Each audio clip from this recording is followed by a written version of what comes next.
Abonnez-vous sur votre chaîne YouTube DKR 221 et n'oubliez surtout pas de cliquer sur la cloche pour recevoir les notifications. DKR 221. asalaamaaleykum mbokku internet yu DKR 221 ginnaaw ba ñu leen nuyoo ba noppi comme ni ñu koy defee saa su ne rek di dikk ak yéen ci xibaar yi wér te wóor ñu fas yéene nag addu ci jamono ji ñu wax ak yéen ci la xew fii ci Sénégal muy oto yi nga xam ne rek dañoo daal di taxaw kenn dawul kenn demul bu weesoo li nga xam ne moom moo di ne rek. lii di particulier yi maanaam ku ci yor sa oto ci sa kër bu la neexee nga génn circuler ca la neexee waaye itam li ñuy woowee transport en commun maanaam dem ak dikk gi ñu bokk jamono ji ñu wax ak yéen dafa rek daal di tagatémbe ndax ku ci nekk fa nga gaare yaa ngi fa taxaw temm la ko waral du leen rek lu dul sunu mbokk transporteurs yi jamono ji ñu wax ak yéen ñoom ñoo dugg ci wàllub grève bu metti ni rek ñetti fan yi ñu génn ku ne xam na ne fii ci Ndakaaru waaye itam ci Sénégal ak li ko wër lenn ci oto génnul daal di daw yóbbu client ak andi waral tamit ba askanu Sénégal daal di rek ne ci jafe-jafe li bi nga xam ne ci la ñuy jàpp boobule grève fekk na sax ñenn ci ay doomi aadama xëyoon ba rek génn seenu kër waaye fa ñu dem fu ne rek dañu faa daal di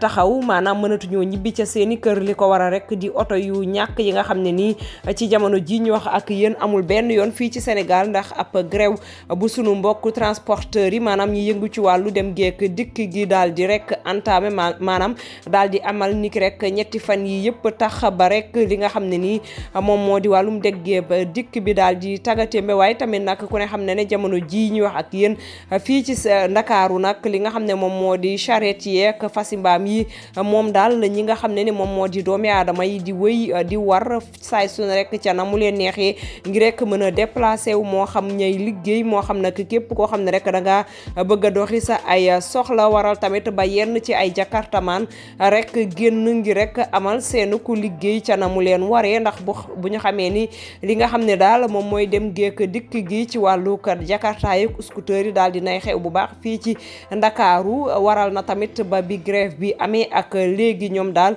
seen ak gafaka ma ngi cay wëy di ca feesee bu baax a baax moo waral tamit ba niki rek ñii di askanu Sénégal ku ci nekk fa nga nekkee yaa ngi génn di sàkku ngi rek ñu daal di toog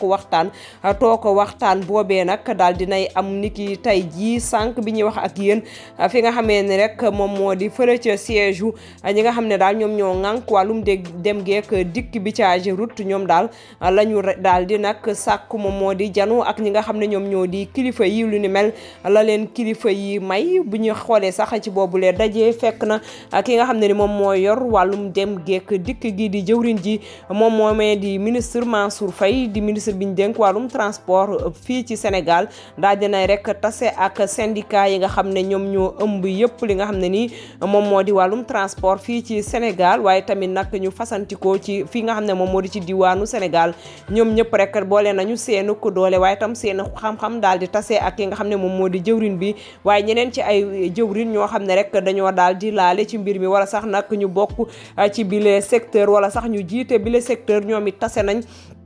ci boobule table ronde ñu tase woon nag ni ki rek tey jii ginnaaw bi rek ñeenti waxtu jotee ba léegi daal ñu ngi gisee ci ab table ngi rek jéem a ut ay solution ci li nga xam ne ni moom moo di ci boobule grève bi nag ci li ñu leen di fàttali mooy ne rek ñii di transporteurs yi dañoo sonn dee tay yi ci li nga xam ne ni rek moom la ñuy jëflante ak ñii nga xam ne ñoom ñoo di rek takk der yi ci li nga xam ne moom moo di ci tali bi maanaam dañ ci joxoñ wàllum tuuma ñi nga xam ne ni rek ñoom ñoo di waay takk der yi ndax nee nañ dañuy yëngu rek ci wàllum laajum xaalis mu metti ci kaw tali bi ak yeneen yu ni mel waaye tam am na yeneen ci ay njàmbat yoo xam ne rek ñoom dañu ko dëxëñ ci mbir mi ngi rek indi ci ay saafara ñoom sax mbokk transporteur yooye nga xam ne rek ñoom ñooy yor wàllum syndicat yooye ñoom la ñu xamle bokk na ci rek ne dañ leen a rek soofantal seenub secteur daal jamono ji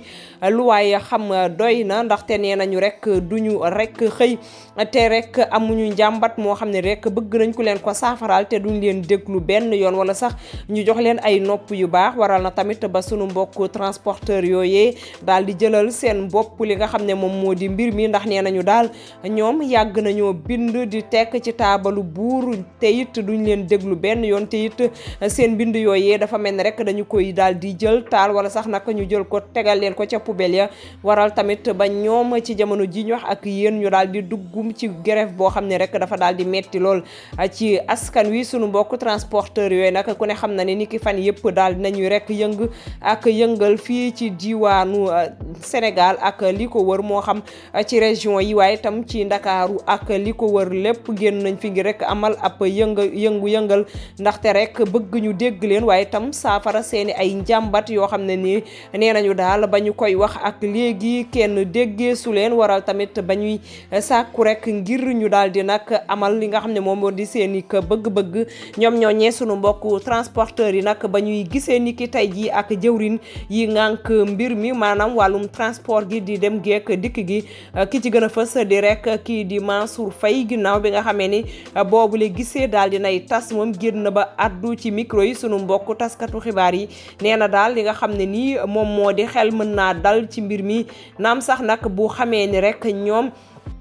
ci point yi nga xam ne taxaw nañu toog ci ab table ni ki tey jii point yooyu yëpp daawuñu ci rek juboo nee na daal yooyu les points du yëpp la ñu juboo waaye am na ci yoo xam ne jot nañu ci juboo waral na tamit ba muy jàpp ne rek xel mën naa dal ci mbir mi ba ñi nga xam ne rek moom mooy sunu mbokku syndicaliste yi nga xam ne dañuy yëngu ci wàllum dem geek dikk gi daal di mën a teggi seen tànk bu baax a baax daal di rek mën a daal di teggi mot d'ordre de grève boobee ngir rek bu subaa oto yi mën a xëy ngir rek mën a transporter ñi nga xam ne ñoom ñoo di askan wi ci seen dem ak seenu dikk waaye tamit la mu wax dafa ute lool ak li ñuy jot a dégg ci yenn ci sunu mbokku taskatu xibaar yi nga xam ne rek dañuy xamle ni ñi nga xam ne nii ñoom ñoo di syndicat yooyu di mbokku transporteurs yi ñoom daal dañu xam ne rek moom moo di ne waajuñu te it fas yéene wu ñoo bàyyi boobule li nga xam ne moom moo di mot d'ordre ngir rek ku wéyal seenu grève boobee nee nañu daal ñoom ñi nga xam ne nii ñoom la ñu yónni woon ci taabu ronde boobee ngir ñu gisanteek yooyu la jëwrin muy Mansour Faye ak ñeneen ñi mu ëmb yëpp ñoom daal gisuñu benn yoon wala sax ñu dégg lenn loo xam ne doy na dal na seenub xel ba tax ñu war a nag daal di bàyyi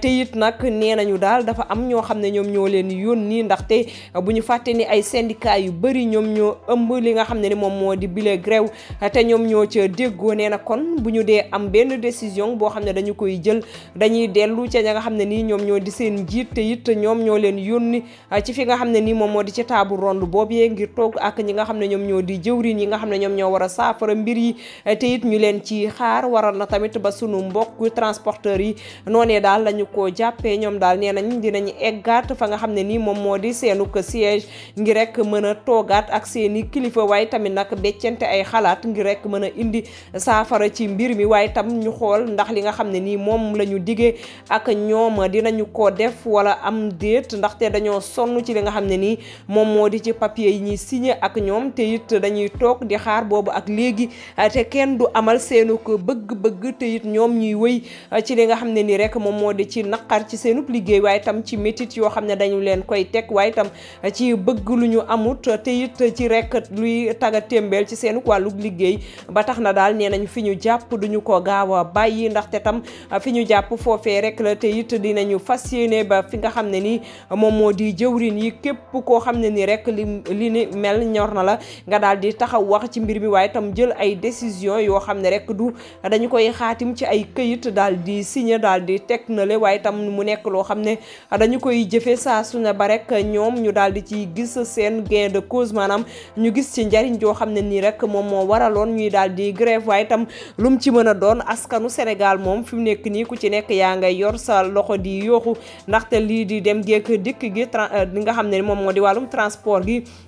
daal dinay rek metti ci ñoom ginnaaw bi ñu xamee ni fi mu nekk nii kenn mënee su la génn dem ca bërëb delluwaat ca bërëb ca nam la gën a neexee ndaxte tamit xam nañu ne daal li nga xam ne moom moo di transport bi am na njariñ lool ci wi nga xam ne nii moom moo di ci diwaanu Sénégal waaye tam ñoom dañu yëkki seeni ay kaddu ngir rek sàkku ci njiit yi ngir rek ñu daal di toog ak ñii di transporteurs yi ngànk mbir mi ngir rek daal di indi ay solution ndax ñoom ñii di askan wi daal dinañuy sonn lool ginnaaw gannaaw bi nga xamee ni nag kii di Mansour Faye génn na ni kii démb ba yëkki ay kaddu ne rek képp koo xam ne nii ab transporteur nga yor sa woto di dawal moo xam nga basé wu ci ñuy yor oto di la jox ngay dawal nee na daal ku ci bëgg a liggéey na nga jóg liggéey dawal dem ak jàmm ku ko bëggul na nga toog daal di grève mu nekk nag li nga xam ne nii ñii di transporteurs yi lu ñu méttit lu la ci ay waxam ndax nee na ñu kilifa warta génne yooyu kaddu ci ay ci gémmiñam waaye tamit nag jëmale ko ci ñoo xam ne nii dañoo mer ba futtu lu ni mel waru ko benn yoon tax it xaaruñu woon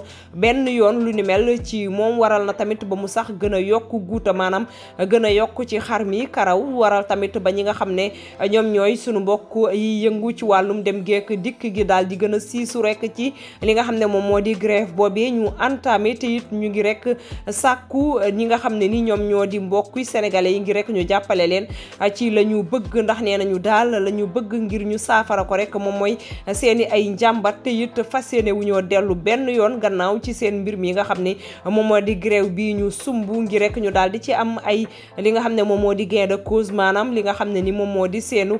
sàkkuteef ñu daal di koy dëggal wala sax ñu fullaal ko mbokk yi foofee la ñuy yemandi ak yéen ci boobulee xibaar fas yéene di ko topp lépp lu ci yees ñu indiwaat leen ko di leen jaajëfal ci déglu bi di leen jox dig daje niki ci kanam ak yeneen i xibaar jërë ngeen jëf. déglu xam naa ne ak dagg gu ñuy dagg waxtaan bi waaye information rek lañ leen bëgg a jox par rapport ak rencontre bi ñu ngi taxaw ak madame Innocence Ntap Ndiaye moom mi nga xamante ne nii bu ñu ko waxee wax dialogue social depuis ce matin wala cet après-midi yaa ngi woon ci rencontre bi lan la ñu mën a jàpp de concret par rapport ak ndaje bi. waaw gis ngeen déjà bu nit ñi génnee gis ngeen manifestation yi déjà parce que waxtaan bi gaa gudd na mais nekk na waxtaanu dëgg ak aussi waxtaanu dëglante parce que defe naa ne démb waxtaan amul woon te bi nit ñi toogee te ñu sàkku ko nag di ko liggéey presque nit ñi nañu fanaanee ba bër set nekk ci dossier yi Mansour Faye aussi wax dëgg mu woote waat nit ñi ñëw donc waxtaan nañu tënk nañ ay ponk yu am solo te xam naa monsieur le ministre dina ko def président def na ay jéego ministre bi def na ay jéego ministre yi concerné yëpp même ñi teewul sax yeble nañu donc waxtaan bi daal tegu na ci yoon ba fi mu nekk nii kenn mënul wax nag dara parce que travailleur bu defee mot d'ordre de grève travailleur moo xam la suite à réserver à cette discussion donc ñun mënuñu ci wax dara mais déjà comme toogaay am na rek sant nañu yàlla. mi ngi noonu nee na dama lay jox en direct le ministre mi ngi nii taxaw comme ça ngeen déggu déclaration en direct sur la Sen TV ñu mën a xam concrètement lan la fi mën a jëlee. Voilà, donc nous venons de terminer donc la rencontre avec le cadre unitaire des syndicats de transport routier, rencontre qui a duré plus de 5 heures de temps d'horloge. Et ce que je voudrais dire, c'est que d'abord je me réjouis de cette rencontre avec vraiment un esprit de dépassement manifesté par les acteurs du transport. Nous avons échangé sur tous les points relativement donc à la plateforme et ils nous ont vraiment demandé d'attendre donc le retour au niveau de la base pour échanger avec la base et prendre la décision en tout cas qui s'impose. Mais nous osons espérer que cette décision sera la levée du mot d'ordre de grève certainement aujourd'hui. Nous l'espérons vivement parce que en tout cas c'est l'appel que nous avons lancé à leur endroit et que l'État, je peux dire que l'État a posé des actes forts. D'abord, un décret qui autorise les ministres en charge donc des Finances, le ministre des Forces armées, le ministre de l'Intérieur, le ministre en charge des transports terrestres et le ministre de l'Environnement à mettre en place des brigades de contrôle routier, mais des brigades mixtes qui seront composées de la gendarmerie par endroit, douane, les eaux et forêts, ou la police par endroit, plus la douane et les eaux et forêts au niveau donc des corridors nationaux. C'est un pas important qui a été franchi et qui concerne en tout cas donc l'un des points les plus essentiels de la plateforme revendicative. Donc là, nous sommes en attente. Certainement, donc nous aurons un retour d'information de la part donc des acteurs portant donc sur la levée du mot d'ordre de grève. waa jërëjëf donc damay rafetlu jataay bi puisque maanaam ñi nga xam ne ñoo ngànk syndicat transporteurs yi ñëw nañu fii ñiy waxtaan maanaam def nañ sax lépp juróomi waxtu parce que depuis 4 heures pratiquement ñu ngi fii ñu waxtaan bu am solo te may saluer maanaam seen esprit d'équipe avec seen esprit de dépassement parce que wane nañ disponibilité et que mbirum dëkk bi moo leen ñor waxtaan nañu point yëpp te point bu ci gën a am solo boo xam ne jël nañ ci dogal mooy surtout le contrôle routier président de la République dafa jël benn décret boo xam ne day autoriser les ministres bi nga xam ne moo yore wàllum budget ak finance ministre bi nga xam ne moo yore forces armées di nekk kilifa gendarmerie yi ministre de l'intérieur nga xam ne mooy kilifa police ministre de l'environnement bi nga xam ni moom moo yore eaux et forêt donc ak man mi nga xam ne maa yore les infrastructures le transport terrestre pour ñu def benn arrêté boo xam ni arrêté bi day fixer ay points de contrôle ci lu ñuy wax les corridors nationaux donc chaque corridor bu ci nekk du romb 3 points de contrôle mu nekk nag jéego bu am solo te ci lu ñu gis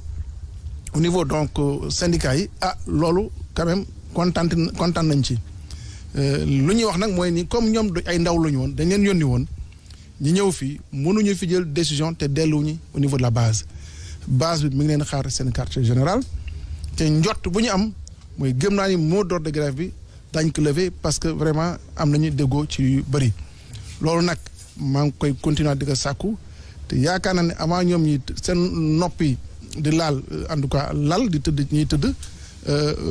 daañu lever seen mot d'ordre donc loolu la ñuy xaar nii maa ngi leen di déglu bu neexee yàlla jërë ngeen jëf. alors nee ñoo ko déggandoo dégg nañu ministre bi dégg nañu Innocence Ntap Ndiaye pour ne pas trop monopoliser la parole ñoom syndicalistes yi góoru xuma ba ma ko interpellé dafa ne du ñu fi.